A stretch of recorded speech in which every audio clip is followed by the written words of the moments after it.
You, who's watching right now, may have dreamed of becoming a football player at some point, depending on where in the world you're from, right? In today's video, you'll witness the incredible evolution of football games, from the very first ones to the most modern. Even if you're not a fan of European football, created by the English, I encourage you to give this video a chance, because it's really interesting. It took quite some time and effort to make this video, so I'm counting on your support. Hit the like button and subscribe to the channel if you haven't already. Help the channel grow, and that way, I'll be able to bring you content more frequently. In New 73's 51 years ago, the first attempt to simulate a football game on consoles was made. You controlled two players, represented by vertical bars, the striker and the goalkeeper, on the Binatone TV Master, developed by Tomohiro Nishikado. You may have heard of him or seen this somewhere before. The game was very similar to tennis, but the difference was that the tennis game had just two bars, while in football, there were four in total, and both were in black and white. You might look at this and not even consider it a football game, given that real football has 11 players on each side. But if you think for a moment about how consoles and early attempts like this led to the football games we have today, it's pretty cool to see how technology has evolved. And the image you're seeing is on a modern TV, but back then it was on a black and white tube TV. Moving on to the next football game, we can see significant evolution. The introduction of color screens was a huge change for the time. More players on the field, and a much better camera angle. Still, if you had lived back then, you might not have wanted to spend too much time playing this game, especially since each half lasted a full 45 minutes. But you have to admit, it deserves credit for the positive improvements over its predecessor. This game was called NASL, short for North American Soccer League. I'm not exactly sure when it was released, but it's believed to have been around the late 70s. Games from that time often faced challenges since video game rights weren't what they are today. You might criticize this game, but remember, you could be a Minecraft player in 2022, the best-selling game in the world. Still, I never understood why the players would reach the box and not take a shot on goal. Then in 1982, we got Pele's Soccer, which marked an important moment when famous players began lending their names to games. We all know that this kind of branding can boost sales significantly. The 80s saw an explosion of football games, each trying to carve out its place in the emerging market. The standout of the decade was Pele's Football, named after the Brazilian king of football.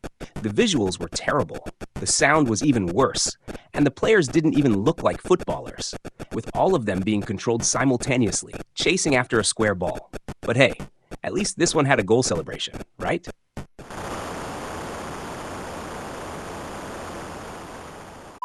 In 1982, Atari released another football game, more objective and dynamic, but it lacked something crucial, a goalkeeper. With only 6 players on the field in total, it was pretty challenging to get that square ball to the goal.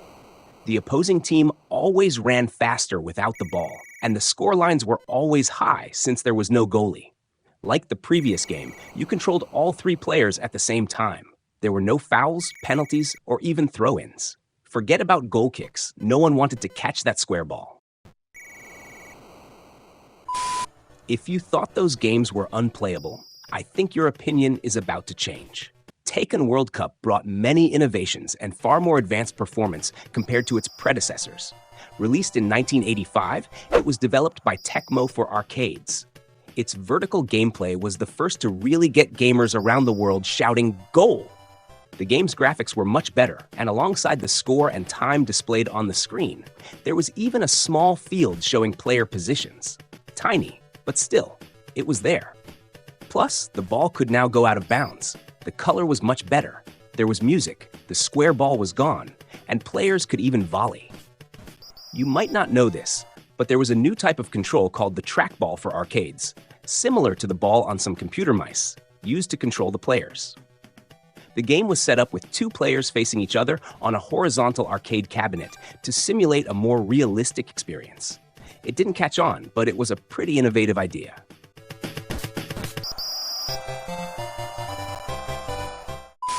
In 1992, Sensible Soccer was released. The game had a more distant horizontal view, but much better defined. The players had shadows both in the goal area and under themselves. This version you're seeing is from the Sega Genesis.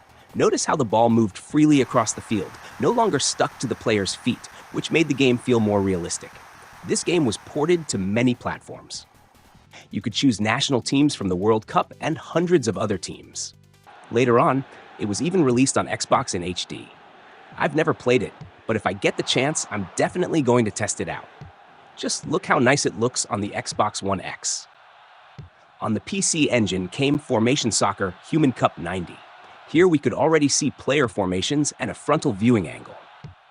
You could choose from several national teams from the 1990 World Cup in Italy. When it was released, it was an elegant and fun game that brought great gameplay to the matches. Continuing the evolution, we have Super Sidekicks, which featured a much better camera angle and far more dynamic gameplay. The players didn't have names, but the crowd cheered throughout most of the game. You could perform volleys, bicycle kicks, diving headers, and so on. However, the goalkeeper wasn't the best and often complained when conceding a goal. Another cool feature was the goal celebrations, and the uniforms were quite faithful for such an old game. This game was released in 1992, and it even had an ending. Now, we enter the realm of what we could consider a true classic in the world of virtual football, FIFA 96. With a warm reception from the public, the game offered graphics and gameplay closer to reality, along with the ability to practice. It competed directly with Konami's Superstar Soccer, released in 1994. International Superstar Soccer Deluxe. Both games had their differences, but they introduced a reality that was incomparable to previous titles. Bootleg versions of these football games were released all over the world, with different narrations, which was pretty rare in the 90s. After that, we saw the rise of football games with more computerized graphics and 3D perspectives, allowing for more diverse gameplay. Some of the standout titles from that era include Virtual Striker by Sega in 1994, Winning 11 for PlayStation in 1995, and International Superstar Soccer 64 for the Nintendo 64.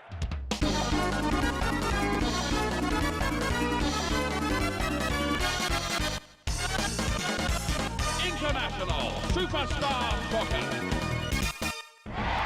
Released in 1996, along with FIFA Soccer and a few others. These games brought innovative mechanics and far more realistic movements than their predecessors. Camera angles and support for more players were improved too. This was when real football games, as we know them, were truly born. Moving from pixels to realism, the 3D era had arrived to stay. After this golden era of the 90s and early 2000s, with consoles like Xbox, PlayStation 2, and Dreamcast, Winning 11 became Pro Evolution Soccer, also known as PES. FIFA remained FIFA, while Virtual Striker on Dreamcast came to an end after Sega stopped making consoles.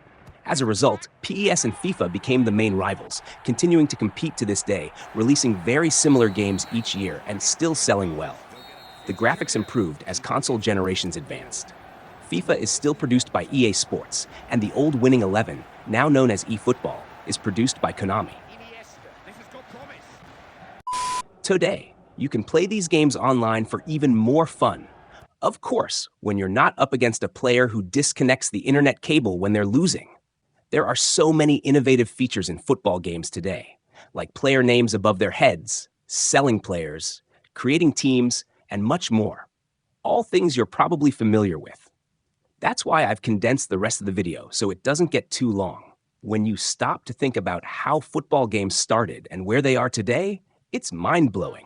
We don't know exactly where this progress will end because the level of realism is already spectacular.